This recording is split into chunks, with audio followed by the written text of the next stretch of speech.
ito yung mga ginagawa dito. So dito sa kabilang bahay, tingnan nyo, durog na din, pero hindi pa naman totally wipe out. Ito yung last na update ko na tinatanggal yung mga railings sa bintana. So ayun yung mga per column niya sa tawid eh, no? Mga malapit lang dito, kitang kita na, no?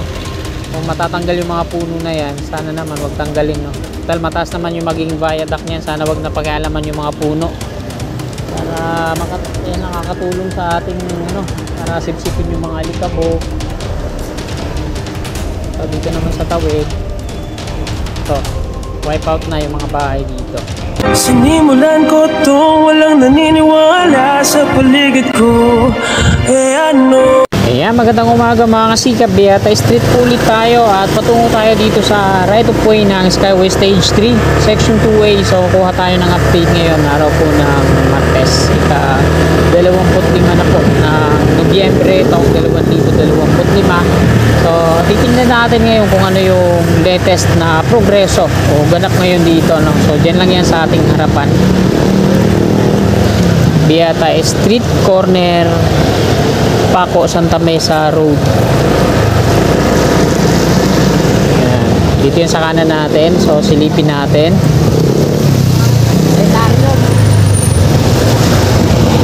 Ayan, ito yung mga ginagawa dito. So dito sa kabilang bahay, tingnan nyo, durog na din, pero hindi pa naman totally wipe out. Ito yung last na update ko na tinatanggal yung mga railings sa bintana. So ayun yung mga per column niya sa tawid eh, no? Mga malapit lang dito, kitang kita na, no? Kung matatanggal yung mga puno na yan, sana naman wag tanggalin, no? Dahil mataas naman yung maging viaduct niyan, sana wag na pag-aalaman yung mga puno para yan, nakakatulong sa ating ano, para sipsipin yung mga alikabok. So dito naman sa tawid, ito, wipe out na yung mga bahay dito. Ito na lang sa may kanto yung natitira.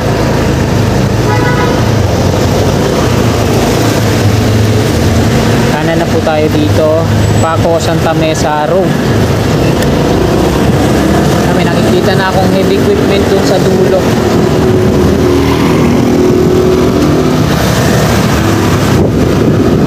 Sisipag ng mga kasikap natin na nangunguha ng mga kaperasong steel bar dito, no?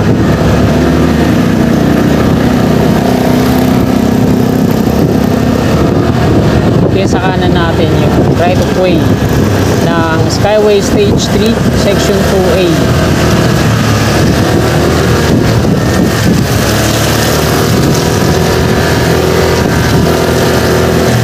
Parang may heavy equipment ako nakikita sa dulo, so silipin natin.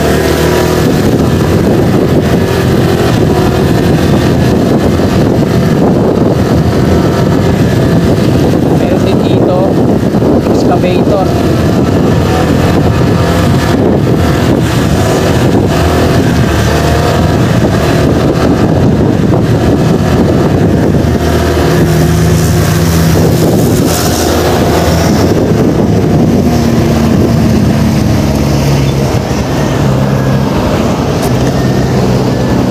Yan, parang may nagsusurvey na dyan, oh. Ayun yung excavator dun sa dulo. So ito yung diretso na to, yung didemolish. Tapos ito yung bahay na to na kulay green. Tapos ito. Tapos dun sa tawid, meron ng ano, drilling rig ba yun? Parang drilling rig na yan, ah. Nagdi-drill na yata sila dun sa ano, sa pagtatayuan ng per. So Padre Jacinto Zamora Bridge po ito dito. Tapos dun sa Pasig River, ayan, ang daming mga ano, long arm excavator. So hindi ko na i-zoom, no. Ayan, nakasakay sa barge, nagano sila, nagde-dredging. Tapos yung ano, yung trash collector, ayan, nandun din, oh. Yung mga equipment ng Manila, ayan, meron din dito. Ay, hindi, ano naman to, ayan, yung mga long arm excavator, mga kasikap, ayan, oh. Galing yan dun sa may Saan ba yung ano dito, yung Malacanang Park? Ay, galing yan doon mga kasikap sa may sa may Skyway Section 2A, sa may Tomas Claudio. Ayan yung mga long arm excavator na yan. So dinadala nila patungo dito sa iba't ibang bahagi ng Pasig River kasi nagde-dredging sila. Tangay-tangay ng bangka na yan, yung barge mismo na kinalalagyan ng long arm excavator yan. Mabilis din pala yan, ano? Haba ng ano yun.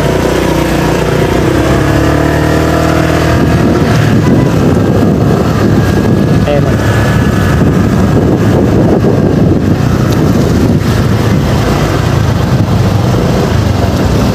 Ayan, galing yan dun sa may Tomas Claudio.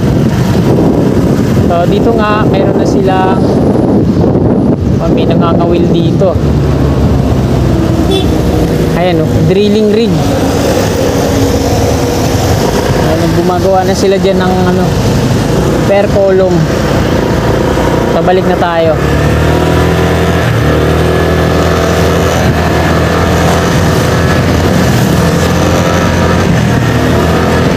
So dito lang tayo kasi minsan may nanguhuli dito yung kumaka-counter. Hindi naman tayo counter.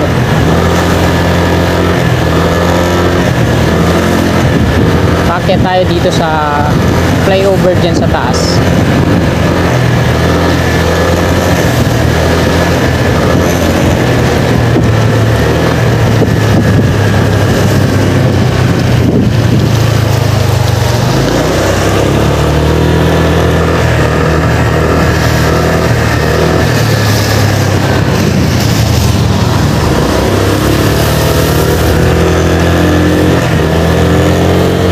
Dito na tayo sa flyover, yung madi-demolish.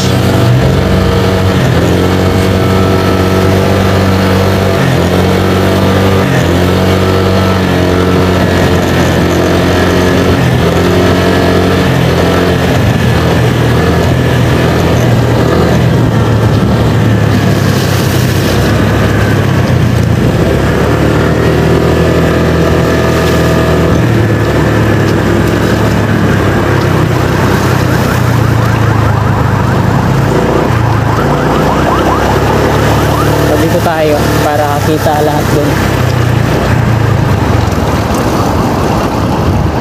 Ito tayo ngayon sa may flyover.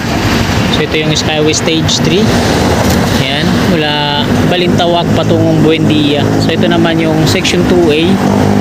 Mula dito din Section 2B patungo dun sa San Juan River. Ito naman yung Section 2A extension patungong PUP. So ayan na yung progreso ngayon dyan mga kasikap.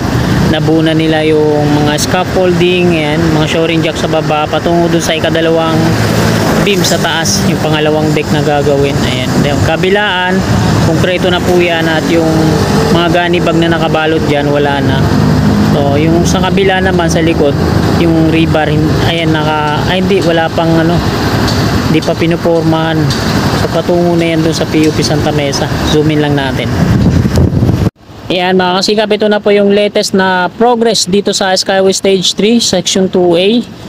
Ito yung Skyway Stage 3 mula Balintawak patungong Buendia, double decker, southbound sa taas, northbound dito sa baba. Dito i-connect yan. Dito nag-uumpisa yung Section 2A patungong PUP Santa Mesa, kung saan tapos na yung NLEX connector doon sa may Padre Jacinto Zamora Bridge, Maui OSS, no? Tapos na yung NLEX connector doon. Ang gumawa po doon ay CRBC o China Road and Bridge Corporation. So yung gumagawa naman dito, ayan, yung subcontract ng San Miguel Corporation. Ito yung Dumduma Construction and Trading Corporation. So sila po yung contractor na gumagawa dito. Sila din yung gumawa dito, mula dito hanggang doon sa San Juan River. Ito naman yung Section 2B mula Tomas Claudio patungong San Juan. Ito naman yung ginagawa nila ngayon, Section 2A. So ito na yung progreso. Ayan o.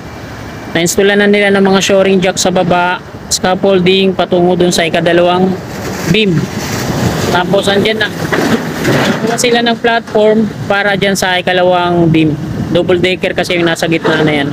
Tapos dun sa likod, ayan, rebar pa lang. So hindi pa siya totally konkreto. Sa kasunuran, parang upuan na yung disenyo at diretso na yan dun sa pinanggalingan natin, yung mga na-demolish na kabayan. At ayan po yung latest na update natin ngayon, araw po ng Martes, ika-25 ng Nobyembre taong 2025. At hanggang dito na lang tong video na to. Kung nagustuhan nyo po, pasubscribe naman po at palike. Maraming salamat, magandang umaga, God bless.